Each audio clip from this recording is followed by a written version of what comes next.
Number 28، مسلمان کی تکفیر، مسلمان کو کافر قرار دینا۔ یہ بہت آسان ہو گیا آج، جو میری موافقت نہ کرے وہ کافر ہے، یہی ہو گیا نا، بہت آسان ہو، اتنا آسان ہے یہ۔ جو آدمی واقعی اللہ اور آخرت پر ایمان رکھتا ہے وہ 10 بار سوچے گا اس معاملے میں زبان کھولنے کے لیے، لیکن جس کے پاس علم کم ہوتا ہے، جہالت زیادہ ہوتی ہے، وہ آدمی بہت جلدی کرتا ہے فیصلے لینے میں، چاہے شریعت کے فیصلے ہوں یا جنت جہنم کے فیصلے ہوں یا کافر مومن کے فیصلے ہوں۔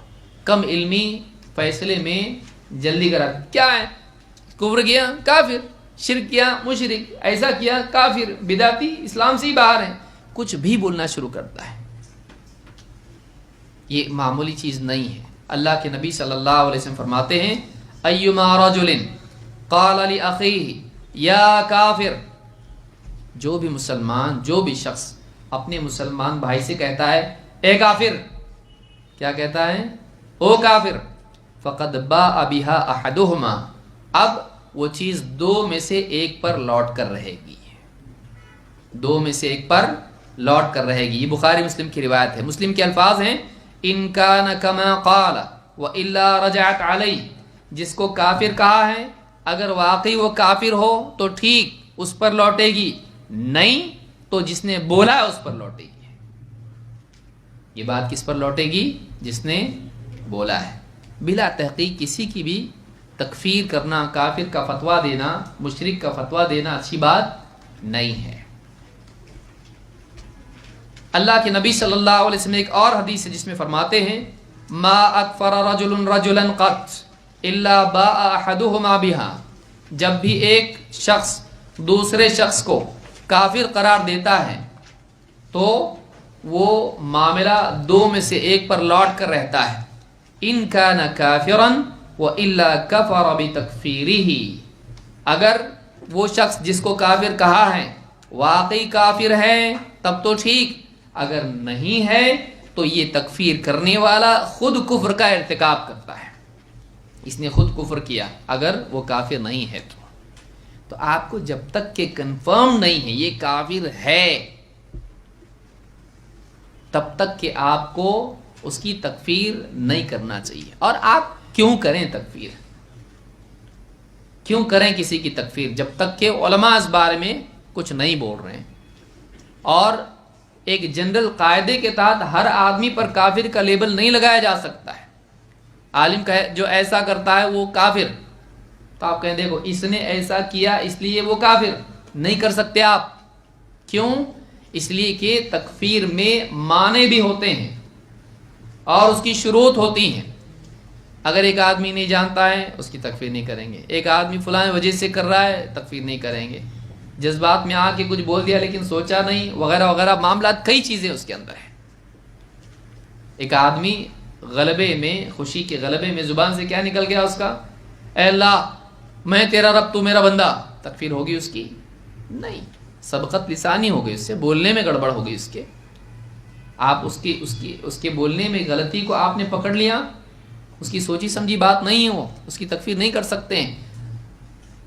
یا اسی طرح سے ایک آدمی کے پاس علم ہی نہیں ہے اور ایک غلط کام کر رہا ہے، شرکیہ کام کر رہا ہے، اور وہ کلمہ پڑھتا ہے، مسلمان ہے لیکن نہیں معلوم اس کو، تو آپ اس کی تکفیر نہیں کر سکتے۔ کئی اس میں باتیں ہیں جن کو دیکھنا ضروری، اتنا آسان معاملہ نہیں ہے کسی آدمی کو کافر قرار دینا، لہٰذا اس معاملے میں احتیاط ضروری ہے۔ جو حدیث میں نے بیان کی ابن حبان کی روایت اور صحیح ہے، اللہ کے رسول صلی اللہ علیہ وسلم فرماتے ہیں، اذا قال الرجل لاخیہ یا کافر فہو کقتلہ، ایک آدمی جب اپنے مسلمان بھائی سے کہتا ہے اے کافر، تو یہ ایسا ہے جیسے اس کو مار ڈالنا، یہ کیا ہے، ایسا ہے جیسے اس کو قتل کرنا۔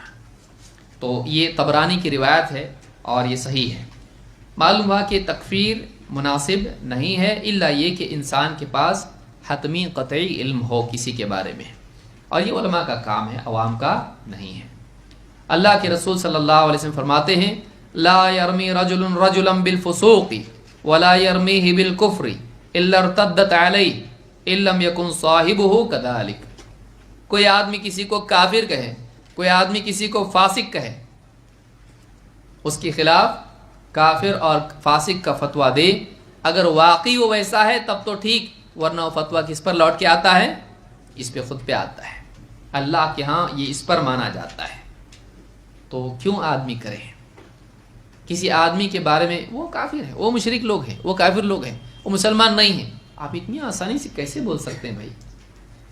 اور یہ وہ لوگ بولتے، اور امامت ہی کے مسئلے میں بعض اوقات لوگوں کو یاد آتا ہے، رشتہ داریوں میں یاد نہیں آتا ہے، وہ عالم فلانا ہے، وہ ایسا ہے، وہ کافر ہے، مسلمان نہیں ہے۔ آپ دیکھیے آپ کے رشتہ داروں میں کتنے ایسے ہیں، پھر اگر بہن بھی دی ہوئی ہو اس مسلک والے کو بہن بھی دی ہوئی ہو تو اس کا نکاح ختم نہیں ہوتا ہے، ایک دم پکا ہے، بولے سیکھ رہا ہو، اس کے لیے برابر نرمی کا پہلو آ جاتا ہے، آج نہیں تو کل مانے گا انشاءاللہ، ہمارا بہنوں یا ہمارا داماد، وہاں وہ سختی نہیں ہوتی، مولوی صاحب کے پیچھے سختی ہوتی ہے۔ تو کیوں آدمی کرے ایسا؟ پرائے ہیں، دشمن ہیں، دوست احباب میں کے علاوہ ہیں تو ان کے اوپر وہ فتوے آتے ہیں، لیکن جو واقعی قریبی رشتہ داروں میں سے ہیں ان میں نہیں آتے، ماں باپ کے اوپر وہ فتوے نہیں آتے۔ کیوں نہیں آتے؟ یہ یاد رکھنا چاہیے، ایسی لاپرواہی نہیں کرنا چاہیے، آدمی اس میدان میں نہ بولے، علماء کو بولنے دے، علماء کو بولنے دے۔ ہاں علماء کی بات ہے جو کہ تو جس پہ فٹ ہوتی ہے اس پہ ہی بولے، یہ بھی نہیں کہ ان کا، لوگ کیا کرتے ہیں علماء کے اقوال لیتے ہیں، ان میں اجتہاد کرتے ہیں اور جہاں لگانا ہے وہ لگاتے ہیں۔ کیوں؟ کہاں سے؟ کیوں نہیں کر سکتا تو ایسا فتویٰ کاپی کرنا صحیح نہیں ہے، ویسے ہی جیسے دوا کاپی کرنا، سمجھ رہے ہیں بات کو؟ ڈاکٹر نے دوا دی کسی کو، کیا ہو رہا؟ پیٹ دکھ رہا، سر دکھ رہا، یہ ہو رہا، وہ ہو رہا، ٹھیک ہے ایک کام کرو یہ دوا کھاؤ، اس سے مطلب پیٹ دکھ رہا، سر دکھ رہا، تو اس کے لیے کیا دوا ہے؟ اب وہ دوا کاپی کر کے دوسرے کو دے سکتا؟ نہیں دے سکتا، ہر پیشنٹ الگ رہتا، میڈیسن میں سمجھ میں آتا، دین کے معاملات میں نہیں سمجھ میں آتا، ہر انسان کا معاملہ الگ ہوتا ہے۔ اگر اسی پہ گفتگو ہم کریں بہت لمبی جائے گی بات، لیکن یہ بات یاد رکھیں، تکفیر آپ کا کام نہیں ہے، یہ کون کرے گا؟